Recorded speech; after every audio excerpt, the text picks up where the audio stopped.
Here we go. Stop playing 5, around. 4, 3. Hey guys, welcome to the show. Tonight we're going to explore the sounds of analog synthesis and how synthesis can be used as an incredibly versatile musical instrument. I want to give a quick thanks to TSTC for sponsoring Texas Music Cafe and having us on the show tonight. My name is Winston Edwards, and I'm joined by my good friend Ken Pierce from FluxWithIt.com and local producer and engineer Chris Godby, who will be coming on later to do a little bit of music with us. Today what we want to do is introduce you to what analog synthesis is and then show you how we can use that to shape sounds and create music with it. So real quick, just a little bit about myself.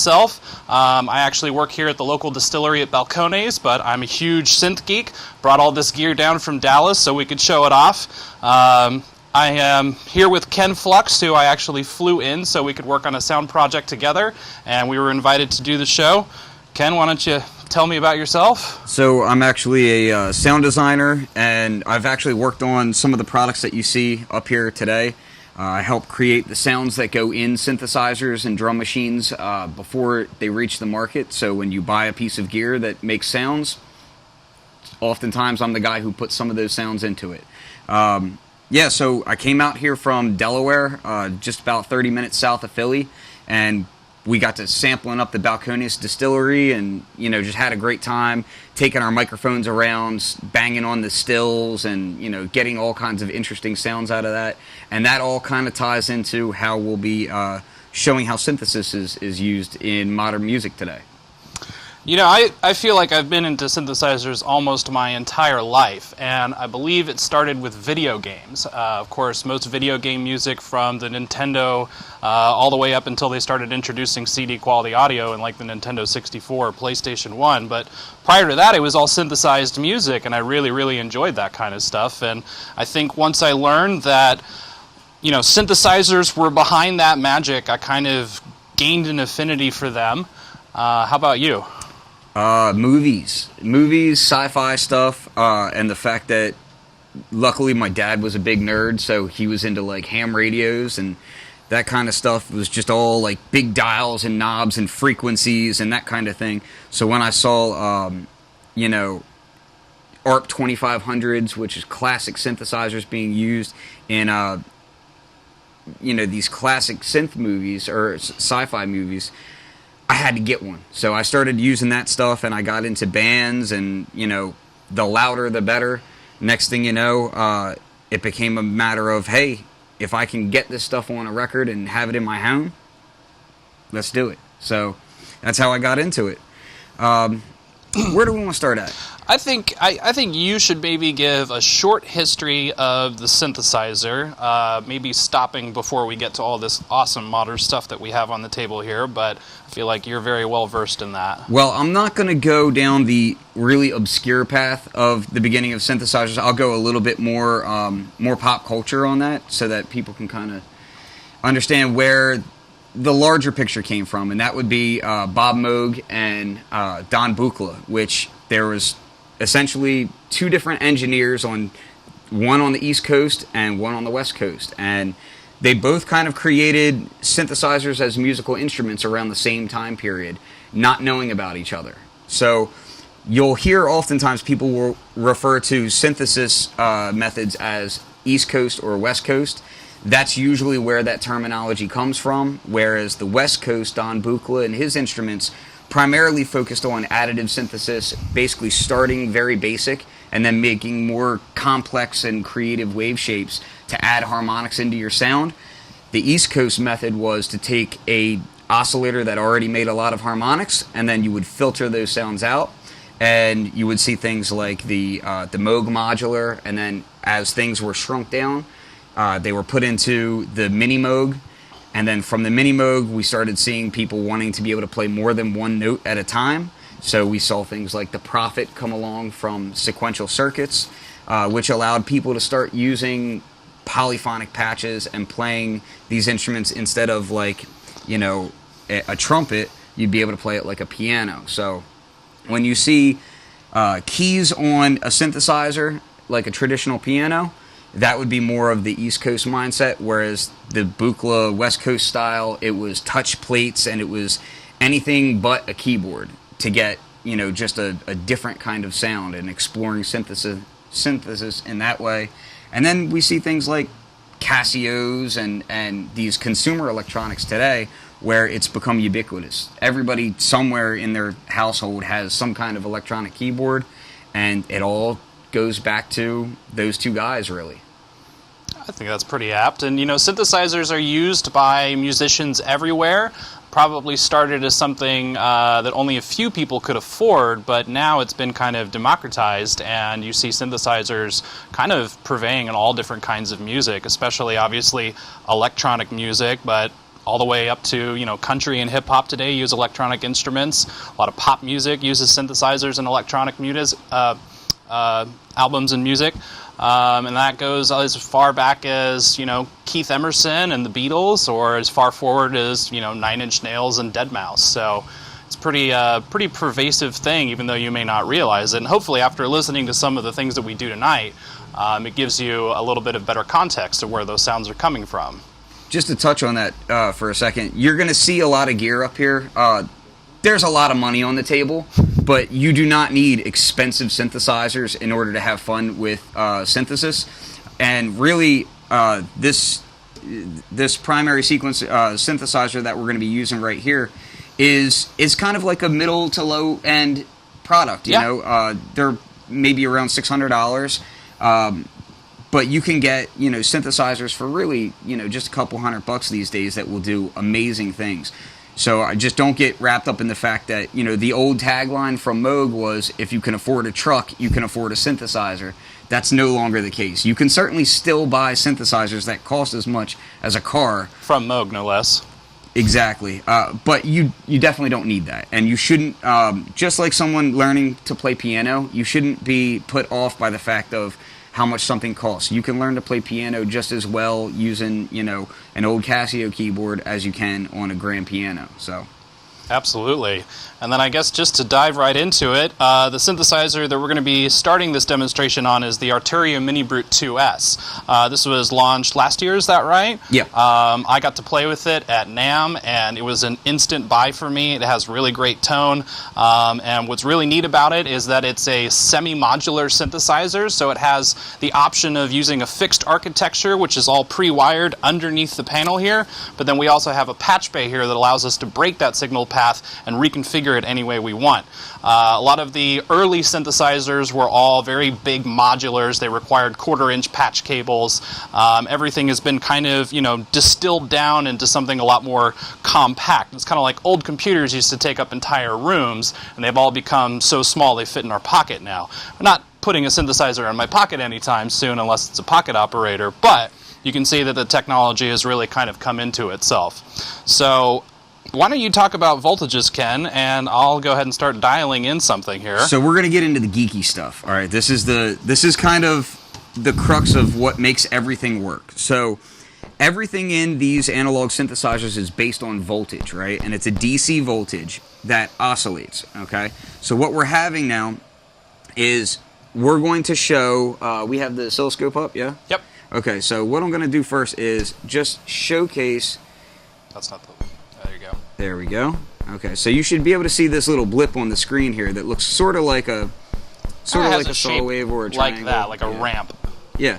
So essentially what we're looking at is this is a control voltage, okay? You're able to hear the blip, but you're not really hearing much else after that. And that's because we're moving at a slow rate, and essentially when we see positive voltages, they're pushing out the speaker cone, right? And then negative voltage sucking that speaker cone back in. Everything that we hear is acoustic, so we're moving air, right? That's what these voltages are doing when we're in the audio stream, but we also have a control stream with that as well. And the control stream is going to allow us to do things like turn a sound up or down, so louder, quieter, make a sound higher frequency, lower frequency, But if we make these really slow control voltages move quicker, we'll start to hear them in a more musical way, and I'll start bringing that up. What we're effectively doing is increasing the frequency of this signal repetition right here, and that frequency, as represented in cycles per second, is referred to as hertz. Hertz is what's going to determine your pitch. So how fast this thing is cycling is going to tell us if it's the difference between, C3 and A9. Now with these control voltages, we can actually change the shape of them with these dials here. So we have, this is just an attack and a decay. So I can actually, if I start pushing up the attack, you'll notice that the slope is going to change a bit.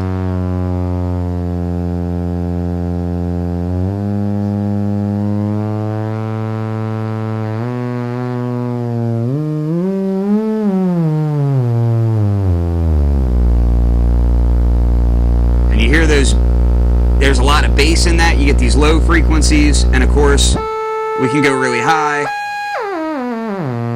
And then of course we can, I'll shut that off for a second. Then when we apply a control voltage to that, we can actually play that in a musical way. So we can create this raw sound and then turn it into an actual musical note. That's something that's not going to be quite so dissonant and archaic.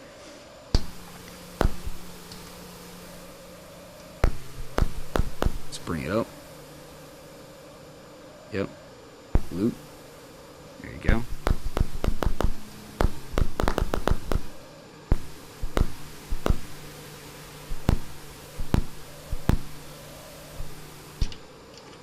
Well, here you want to go decay. I don't hear the loop anymore. There you go. There we go. There you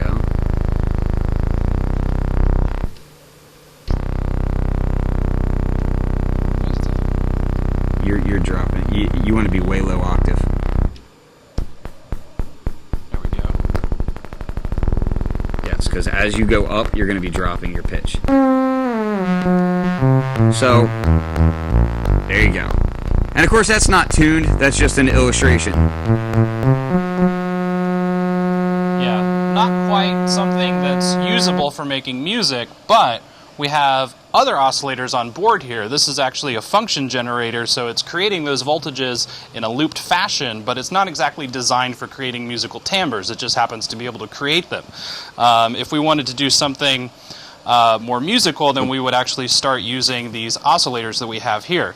And the oscillators are going to be delivering different timbres based on the shape of the voltage that it's spitting out. And I think you probably have a better explanation for that. So essentially you have different waveforms.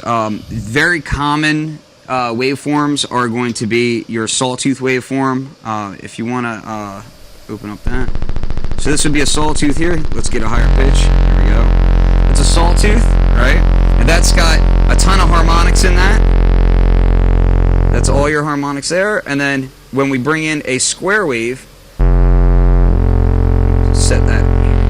Now a square wave is actually all even harmonics, okay? A sine wave would be a single harmonic. And we have our triangle wave.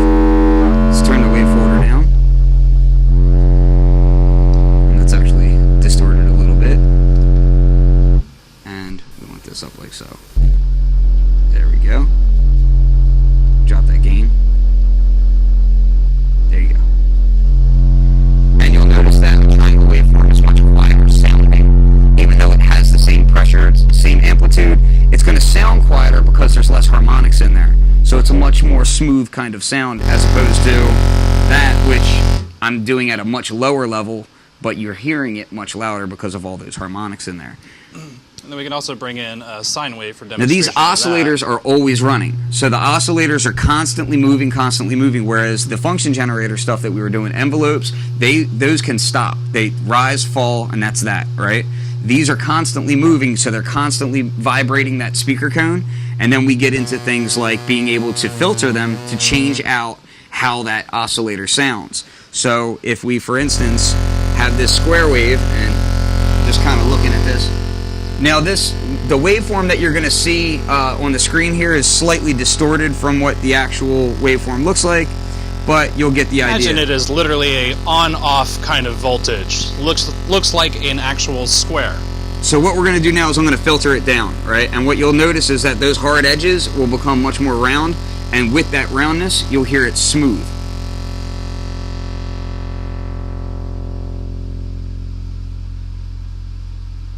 And you'll notice that once we filter down pretty heavily, we can take that square wave, right, and I'm actually going to go up to a higher octave here, you'll notice that now the square wave is kind of like a sine wave, which is, you know, just a smooth S, okay? So what's happened is we've actually removed all those odd harmonics, and now we just have our primary harmonic there. Now, one oscillator is really great to have, obviously, but most synthesizers have 2 or more because that gets you some really fat sounds, and I think that's what we're all after here, right? So we've got our square there, and let's bring that filter back up.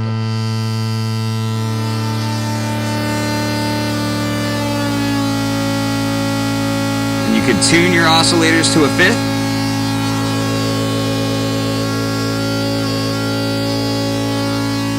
And then also you can get these interesting unison sounds.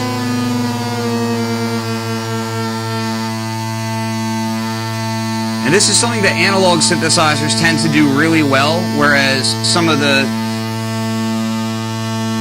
digital synthesizers, you'll start to get what's called aliasing, and you'll start to hear artifacts, things that really shouldn't be there.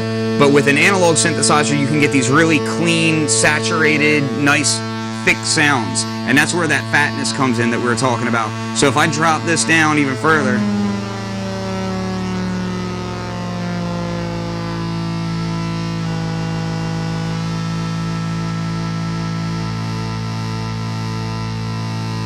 now when you play something like that, we have a sequence on here? I think so.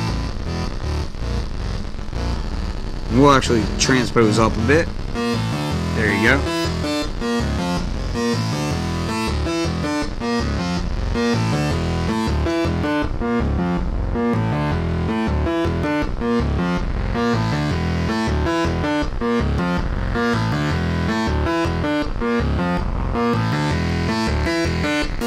So you see now, with that, go ahead, drop that. So with that, we're now able to track our oscillator across and make something that's halfway musical, okay?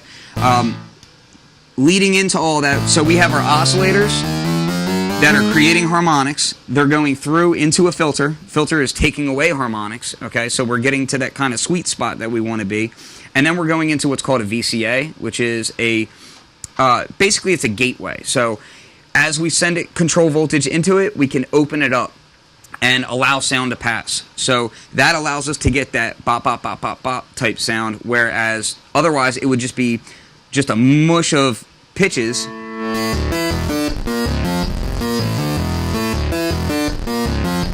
But if we close that, so now we're using that same function generator to open and close that gate. So now we're getting these little pluck sounds, and you can get them very short. You can also loop them.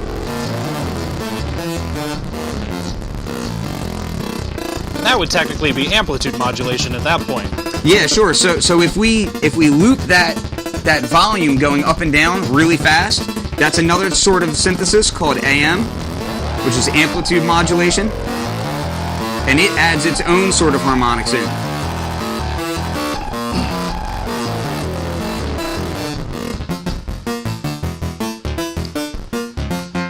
Okay, and we can take that off.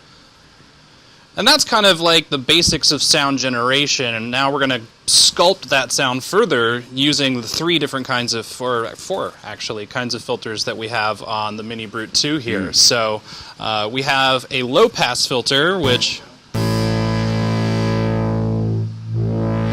as you hear, filters out the low frequencies. It allows the high frequencies, allows the low frequencies to pass.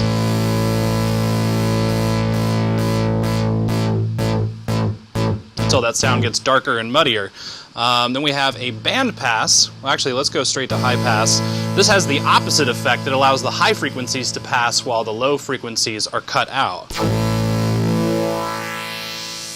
Pretty cool little sound. Kind of gets a little transformery there. Yeah. And that's something that should really be noted is when you're working with these filters, a big part of the filters is you want to play with resonance, and resonance is a peak. So wherever the cutoff of the filter is, we can actually boost that peak up, and you get these interesting...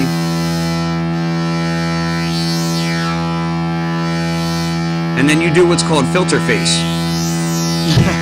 Yeah. I like that. Yeah. So yeah, that's resonance is a way of just basically boosting the primary frequency that you're sliding your cutoff at.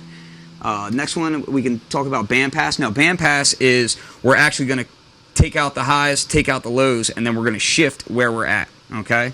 So with that...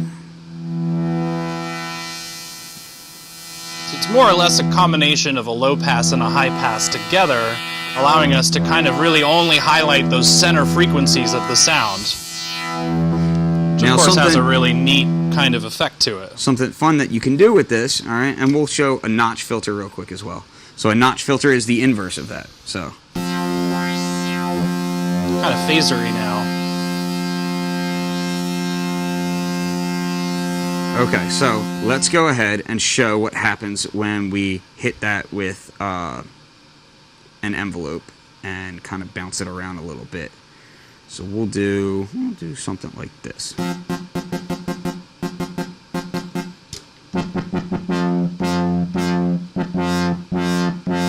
So this envelope that I'm using now is called an ADSR envelope. So that's attack, decay, sustain, and release. So what we're going to be able to do is we can change how slow the sound is going to be opened up. We can change how quickly it falls down. And then we can also change the level at which it's held. And then when we let go, how long does it take for it to trail off? All right. And I'm going to use that on the actual filter. So the filter will be very low, like so. You'll notice that when you go all the way down, you can't even hear it because we're filtering everything out of it. But then if I apply a little bit of this,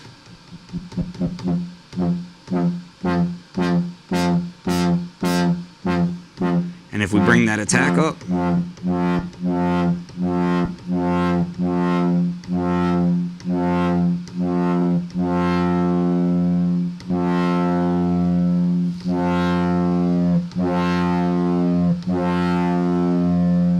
so you can get these kind of cool sounds, and by doing that, you know that's where you hear like a lot of classic synthesizer sounds come from, is these filters being open and closed in interesting ways.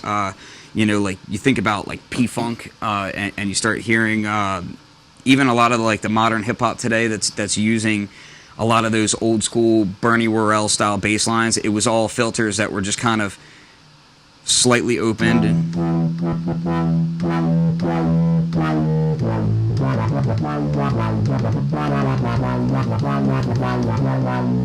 that was just kind of like that classic sound of like just opening and closing a filter. It's a really basic thing, but it's something that speaks to a lot of people. It just brings about emotions in music, and if you like funk, it'll get you funky real quick. So all right, so where are we at now? Well, so I think that in there is kind of the core of analog synthesis, but of course we have a limited range of sounds we can make with that. It's when we start introducing more interesting things with modulation, more control voltages basically, that we can start really creating a dynamic sound. And we're going to start by demonstrating a little bit of low frequency oscillation. We started with a function generator, and then we went to an oscillator, and now we're going to another oscillator, but this one is not going to run at audio rates. So we will hear its effect as it's applied to the pitch of my oscillator, but we will not actually hear this oscillator itself.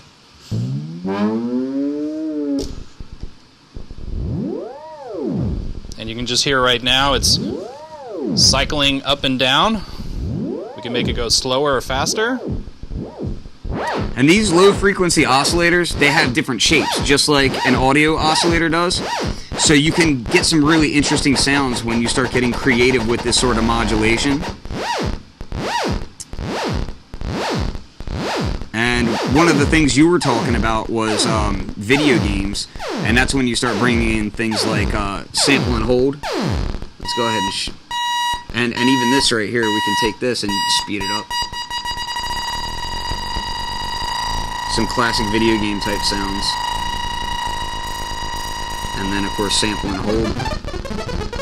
And this is just a random stepped voltage, so it's changing at an interval, but it's holding a single voltage at a random point every time it resets itself. And of course it gets really kind of chaotic sounding. And then this is a discrete change, so it's stepping. It's going to look like a really weird set of stairs, but then we can also slew those changes, so it's still random, but instead of being steps, they're more like curves.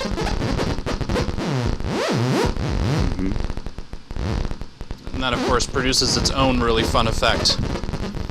And, of course, we can take that low-frequency oscillation and we can apply it to just about anything on the synthesizer we've talked so far. So pitch is obviously the easiest thing to hear, but we could very easily run that into our filter. A good thing to note about this is you'll notice that when we're touching the keys, we're able to select exact notes, okay? You could do the same with an LFO, with any other control voltage. The only difference is that the keyboard is already quantized to a specific voltage. So these oscillators will track across 12 notes. You know, it's considered a volt per octave. So we know exactly how much change in voltage we need per note. You can send a LFO into what's called a quantizer, and it would do the same thing. So you could take that random sound and make it conform to a scale.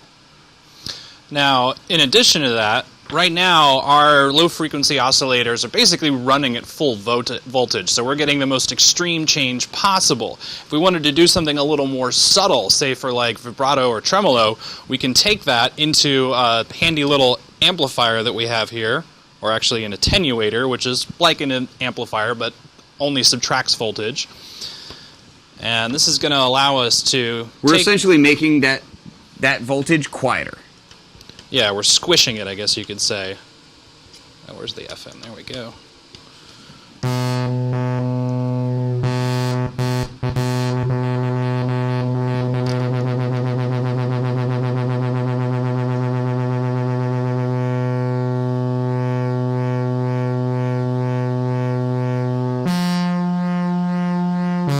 You want to do a vibrato?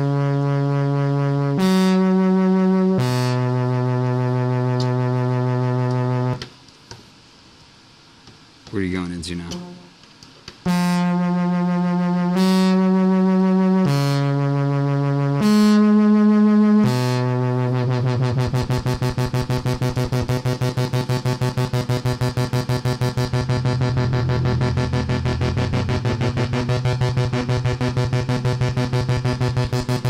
Just make it a little bit more interesting with an extra oscillator in there.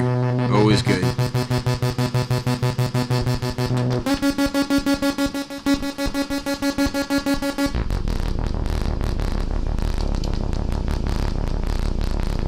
We're really low. All right.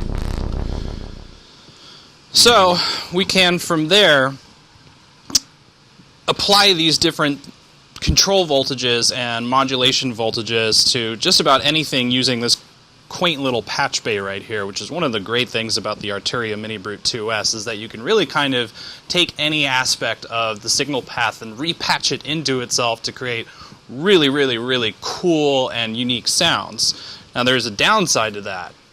What's the downside? We can't save that sound No. unless we record it. So that is kind of the drawback of some modular synthesizers, is that pretty much once you've made it, it is there and in the moment, but once you unpatch that, it's probably gone forever.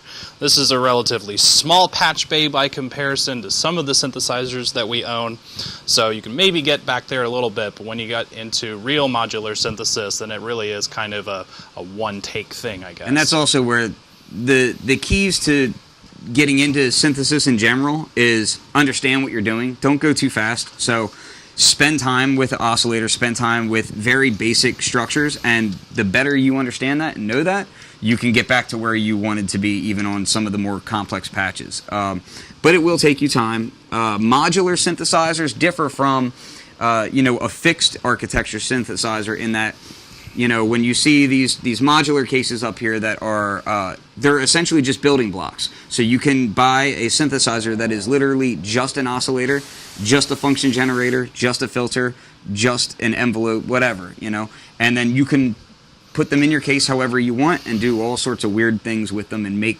them do things that they're not supposed to do and that sort of thing. So I think it's a good time to introduce noise, which is another handy little synthesis tool. So I've already brought some in for us. And it can sound like a lot of different things: oceans, wind, and then we can even apply filters to that to further sculpt that sound. What is noise exactly, Ken? Noise is random voltage at audio rate. So that just means that we have voltages that are just going all over the place like crazy. And you have different colors of noise as well. So that's white noise. You also have pink noise. And pink noise is just a darker spectrum. And it's essentially even across the bands of harmonics there. So it's really useful for doing modulations. A little TV static in there. Exactly. And then this can be really useful for if you're building out other sounds. Noise in and of itself is noise. But some of the things that you can do with that is you can use noise to act as, say, the chains on your snare drum, right? So you can create a snare drum tone using oscillators and then have the noise underneath that kind of fades out, and that's how you create a snare drum sound. So we could do, just real quick, see if I can't set this up real quick. And we'll drop down here a little bit.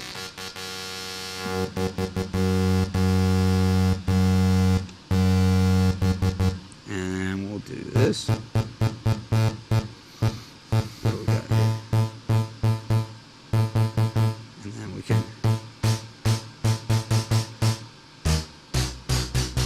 Alright. And we can even do.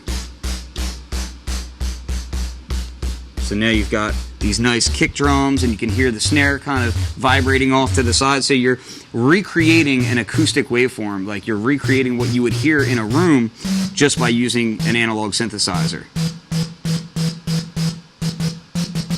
I could do this all night. And yeah. So I mean, noise can be really useful in the sonic spectrum, but it's also really useful in modulation. So if we have the noise source, we can patch the noise source. Well, you can patch it into pitch. Actually, let's go to the attenuator first. We'll go to the attenuator. And which one are you going to? Okay. One.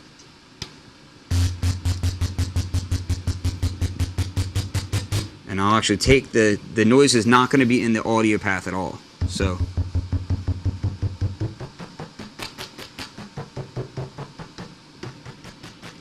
you can get these variations to your waveform, because one of the things that you need to know about these waveforms, you have a sawtooth, your square wave, your triangle, all that doesn't exist in nature. Like, you're really not ever going to walk up to something that, like an insect or something, that's making a perfect saw wave. It's not going to happen. You might hear a bee and think, oh, okay, saw wave, but a bee is not, like, you're still going to have distortion to that waveform through the air.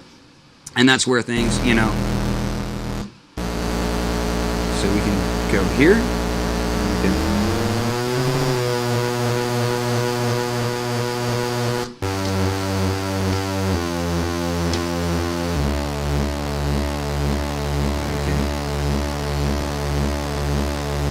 And you can drop that out.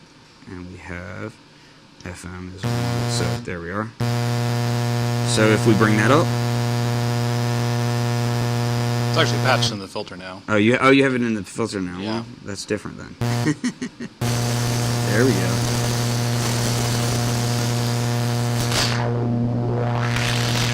Really good way to dirty sounds up if you want something to Exactly. sound a little more evil or gross or whatever. Yep. Lots of possibilities there. I think we're just about ready to move towards Some more advanced techniques, though. We have analog FM, if you want to show that off real quick. So yeah, the FM. No, so FM is essentially, we talked about using an LFO to modulate an oscillator's pitch and make it go up and down, right? But you could hear it moving up and down. Well, if you use another audio rate oscillator on that same pitch, it adds in a whole nother layer of harmonics. So what we can do... We have no oscillators. I'm going to bring this in slow.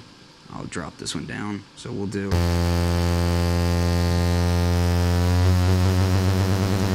So we are on that second oscillator that we use to fatten the sound up, you're not hearing that, but it's modulating the first oscillator now. And a nice waveform to do that with is a sine wave.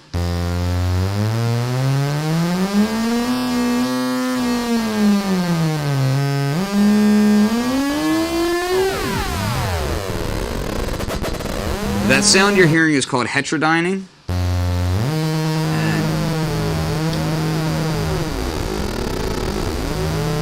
So now let's go ahead and drop this down here. And some interesting things that you can do with that. Let me just set this up real quick. I think this. So we'll do. And we'll do.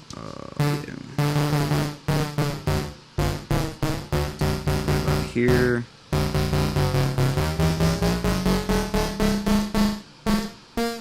And we'll actually do this.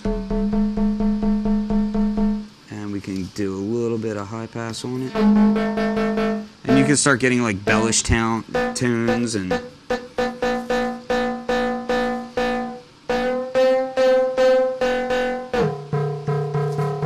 so various flavors of bells.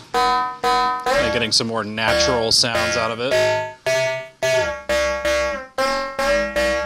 And depending on which waveforms you're using, you're going to get different timbre out of it.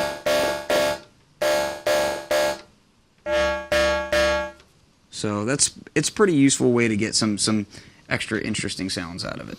Now I'm going to actually just apply the ADSR envelope to that effect. Oh, what did I do You wrong? want to have an oscillator? So rather than turning the knob by hand to get that effect, I'm using the control voltage to basically modulate the pitch of that modulating oscillator. So we're modulating the modulation, which is the keystone of modular.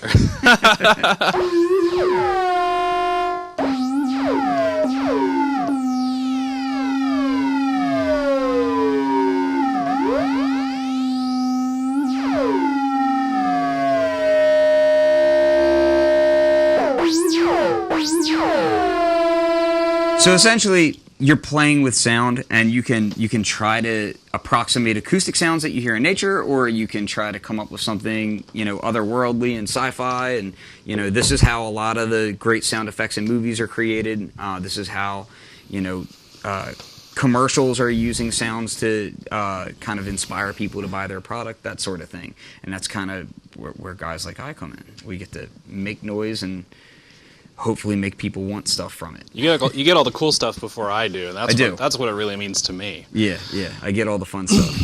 So, as we mentioned earlier, the Arturia Mini Brute 2 is a semi-modular synthesizer because it has a fixed architecture in the signal path, but it can also be broken. We're also going to be working with two other kinds of synthesizers, which would be the divergent ends of semi-modular. We have in front of me right here a Eurorack synthesizer. So, as Ken described earlier, it's a collection of different modules, which can be functions, modulation, sound sources, effects, a lot of different kind of esoteric analog and digital functions can be built into them. And then you have just purely fixed architecture synthesizers like the Elektron Analog 4 and the Analog Rhythm. Now, we're going to be mostly talking about the Analog 4 here to demonstrate some things, basically starting with just a couple of different sounds, I guess, to demonstrate the variety that we can get out here. This has an architecture that is not too dissimilar from what we have on the Mini Brute 2, but this is built in with a lot of digital control. So even though the signal path is completely analog, it's got a microprocessor in there that will actually save all of those settings of the oscillators, allowing me to recall them at any time. So unlike the Mini Brute 2, where I'm never going to see that patch again for the most part, here I can make really complex evolving sounds and then kind of capture them as data and then reload them whenever I want. Which would be our presets. So when when we talk about stuff you make. That's the stuff that I make. That's stuff the you make.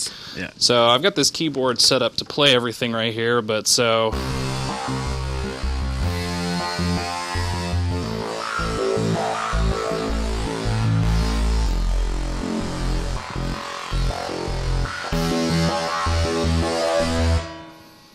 So I've got a sequence actually built into this because this has a musical sequencer built into it. So in addition to being able to save those sounds, I can actually write musical phrases into that and then recall those as well.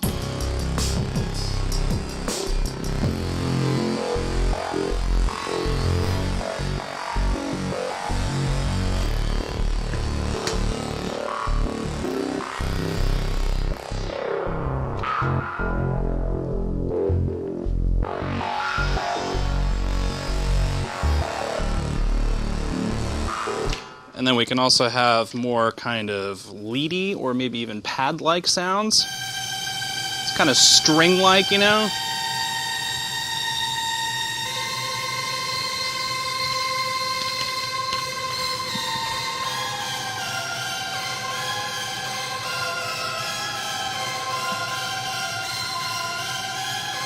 That is a lot of reverb. This thing also has effects, which really kind of helps add some variety and polish to the sounds. And again, the reverb, the whole point of reverb is to take the sounds that are, again, not what you're going to hear in nature, but what we're doing with that is we're putting them into a space. Because if you have raw waveforms pushing the speaker cone, it doesn't sound as natural as if you had an amplifier sitting in a studio somewhere and you strung a guitar. You're hearing the walls, you're hearing all the air vibrating in that room. That's essentially the reverb space that we can recreate using effects. So got kind of a more lead-like sound here, but kind of like droney and toy sounding. You can hear a lot of modulation in that one as well. Oh yeah, definitely. And then we can even make drum sounds, which is really cool. Oops. Pretty nice dirty little kick drum I got going in there. And then I've actually got some snare and hi-hat sounds also plugged into this sequence, so when I play it back we actually get an entire beat basically sculpted from those raw analog waveforms that we started with.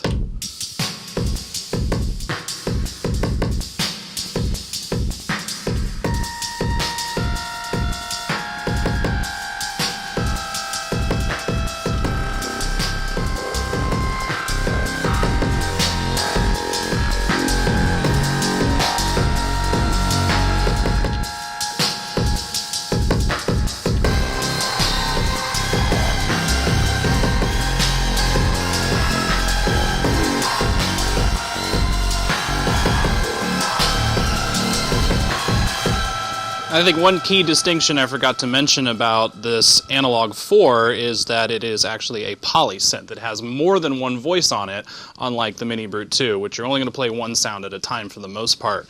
But here we have 4 entirely independent voices, which is going to allow us to really create entire musical pieces on one synthesizer effectively. This also has a really advanced sequencer, so it allows me to do even more amazing and fun stuff that typically would only be possible with modular synthesizers, but that really kind of precise and complex digital control that this offers allows us to really kind of go the next level with it. And this really is one of like the kind of at the forefront of what you can do with analog these days. The Elektron gear that he's using here, this stuff is fairly high end, and essentially it's, you know, kind of the cream of the crop as far as what you can do with the controls on there. We also have the Analog Rhythm here, which is a purely analog drum machine. So we can create drum sounds with our analog synthesizers, but this one is specifically purpose-built and tuned to produce drum and percussion sounds. So we've got kick drums on here, and we can edit those in a lot of different ways.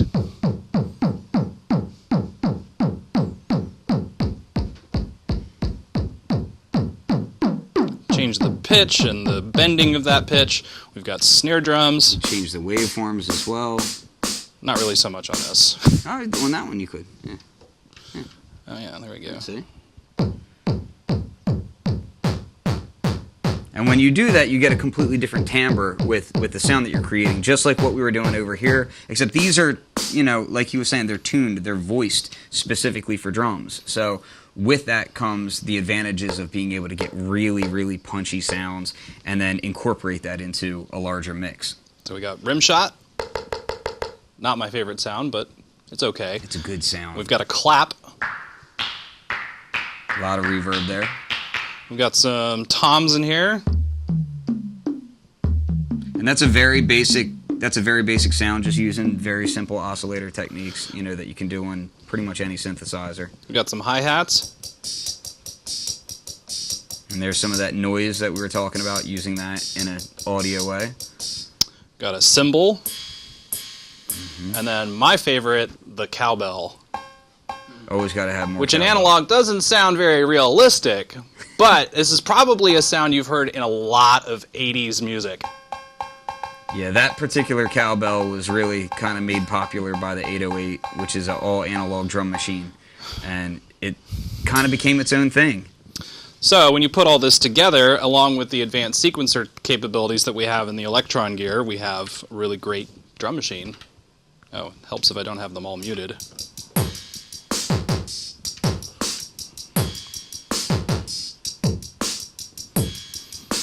And then we can layer them up with the analog voices I have over here and get something that's really big and beefy and has a lot of possibilities to it. You can make just about any kind of music you can think of with these two machines right here. I will actually just play a different pattern real quick.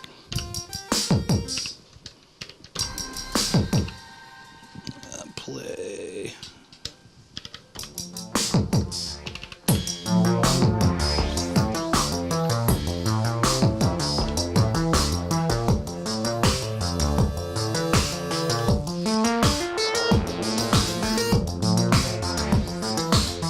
This has a little bit of like a Stranger vibe, if you know what I mean. was gonna if you say, know what yeah, I mean. Yeah. And that, again, that gets back to that whole sci-fi movies kind of thing. You know? Yep, definitely. You know, Stranger Things is kind of like the stairway to heaven of synthesizers. It is. Seems like It is. If you're in Guitar Center and someone's playing a keyboard, I created a patch for a product that's going to be released really soon, and I had to use that same sound, and I named the patch "Cliched Things" because I love it. I love it. So that's all well and good. We're going to get back to these two guys in a couple of minutes when we actually play some music for you guys.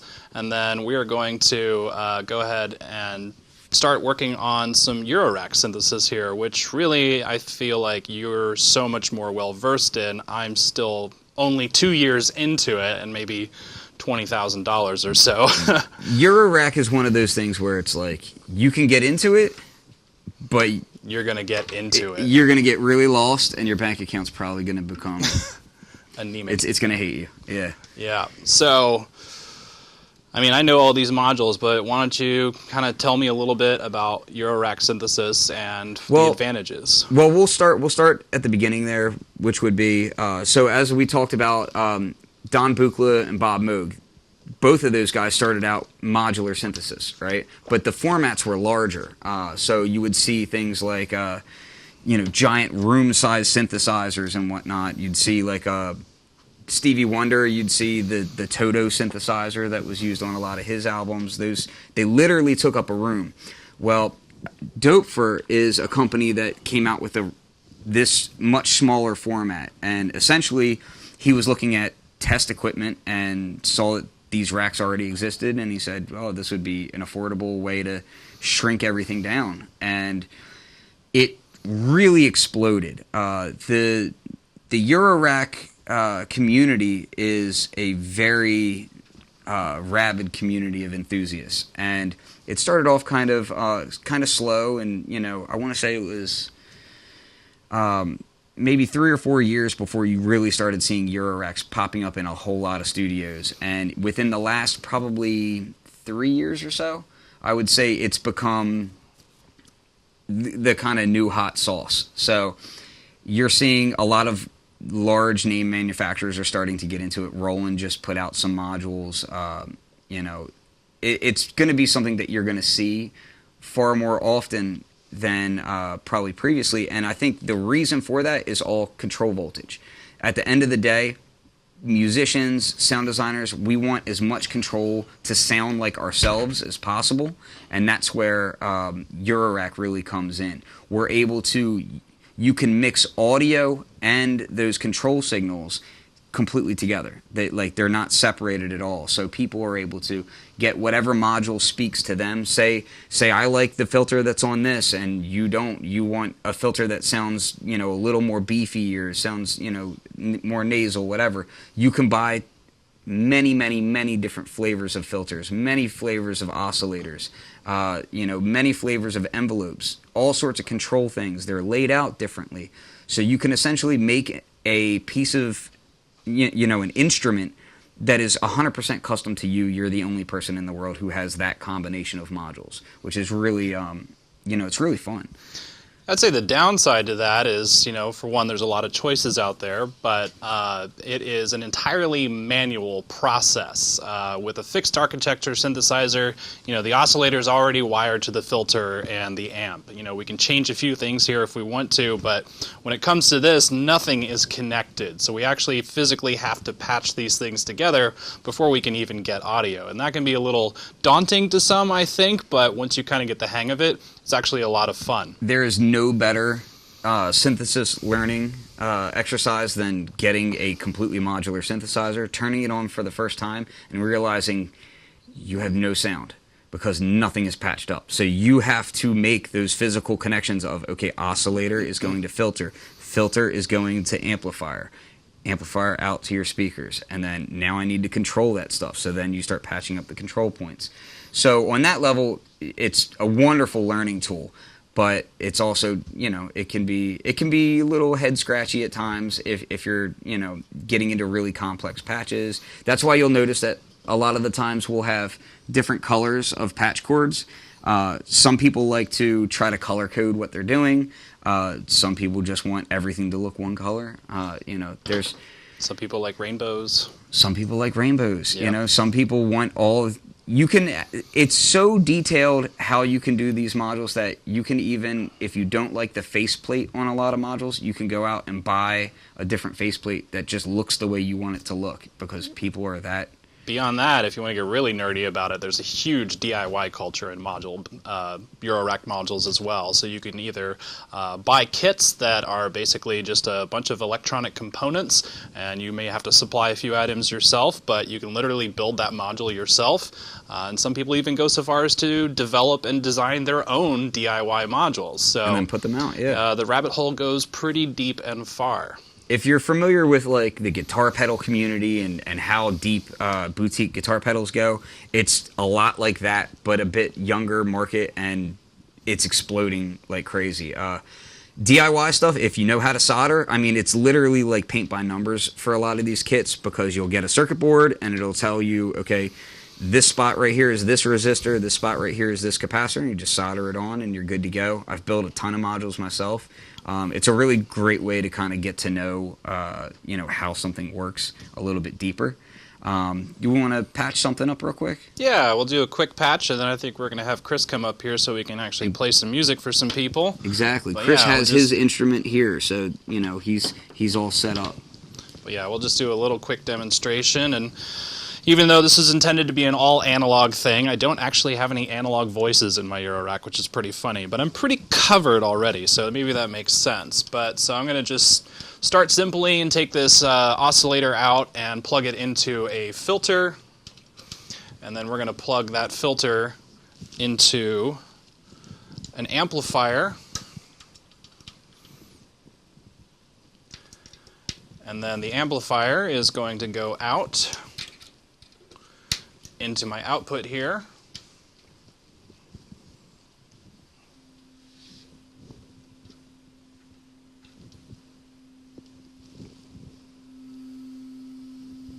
Not quite as loud as I'd like it to be. Gain shouldn't need to be up that loud. Yeah. Hold on. I'm just going to do this. What is this one? That's yours. Okay. You can take it out, yeah.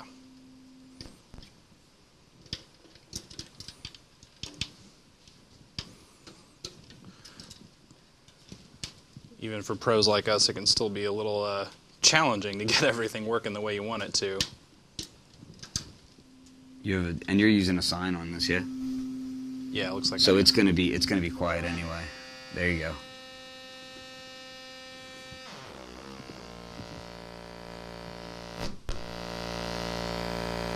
You're getting really close to a highly sophisticated art form with analog synthesizers, which is making fart sounds. It's a huge market. People spend tens of thousands of dollars to build these pieces of equipment, primarily to make fart sounds and bongos.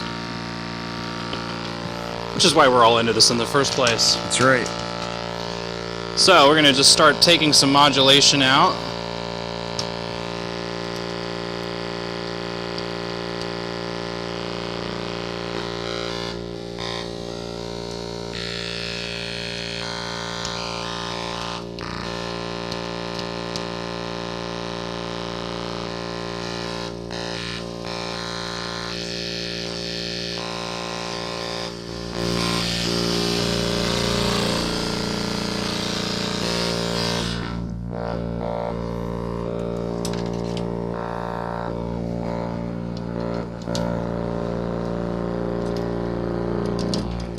Now, of course, the way he's working right now is he's creating the timbre first, and then he'll set the control voltage to open and close that sound. So while you're creating the patch, a lot of the times it's just a lot easier to go ahead and have the sound running the whole time so that you can hear the changes that you're creating. And then once you kind of got really close to the ballpark that you want to be in, then you send it the control voltage to shut the VCA and open it back up. All right, how's that for a fart sound? That's pretty farty. All right, awesome. It's a little wet. So let's get Chris up here on stage. We only got a few minutes left, so we're going to play it out. It's going to be a combination of some pre-written stuff that I've done on the Elektron machines, and then we're going to kind of jazz it around with the modulars here. So Yep. I'll let you take the helm on this stuff here.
you.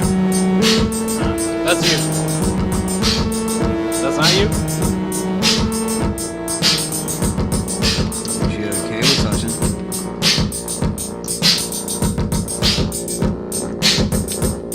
It's coming right there, yeah. There you go.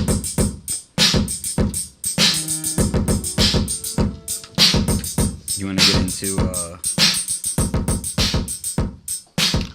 We can leave it at that. How about that? Yeah. All right. Yeah. Awesome. Well, I think we probably went a few minutes over, so don't know if we're going to actually get to do an outro, but thanks again to you guys, first and foremost, for joining me here. Ken, it's great to have you here in town. Chris, Yep. It was great to meet you this week. And got to give a big shout out to my buddy Chris behind the camera there for inviting us on the show. And once again, thanks to TSTC for sponsoring Texas Music Cafe. We really appreciate that. Anything you want to say on the way out? Probably gonna have some Balcones. It's time for I'm some really- whiskey. I think it's time for some whiskey. Yeah, the whole reason I came out here, we're gonna be making a sound pack, and that. So if people are interested in that kind of stuff, you know, the sounds that we recorded, they're gonna be out there in the world soon. So, and I'm sure you'll be able to give details on how people get it when we get to that point. Yeah, just to touch on that real quick, we went around Balcones Distillery for the last 2 days and recorded a bunch of audio hitting on stills and barrels and pipes and anything we could get our hands on, basically.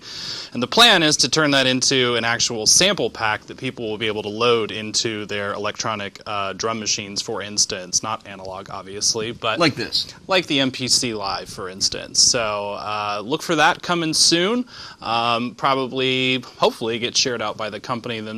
But you can also find Ken on FluxWithIt.com. He's Yep. also, do you have a Facebook page for Flux? I do. There is a Flux With It Facebook page, or you can just find me on Facebook, Ken Flux Pierce. I don't like your page. I'm sorry. Well, I know. And I'll probably also share it out on my own page, which is Particles into Waves, which you can find on Facebook and on Instagram if anyone is interested. And Chris, do you have any social media to speak of? Earflower_Inc. Earflower_Inc. Awesome. All right, well, I guess that's a wrap, guys. Thanks for having us, and hope we taught you something, and hope that it was interesting at the very least, and maybe you'll go out and buy an analog synthesizer yourself next.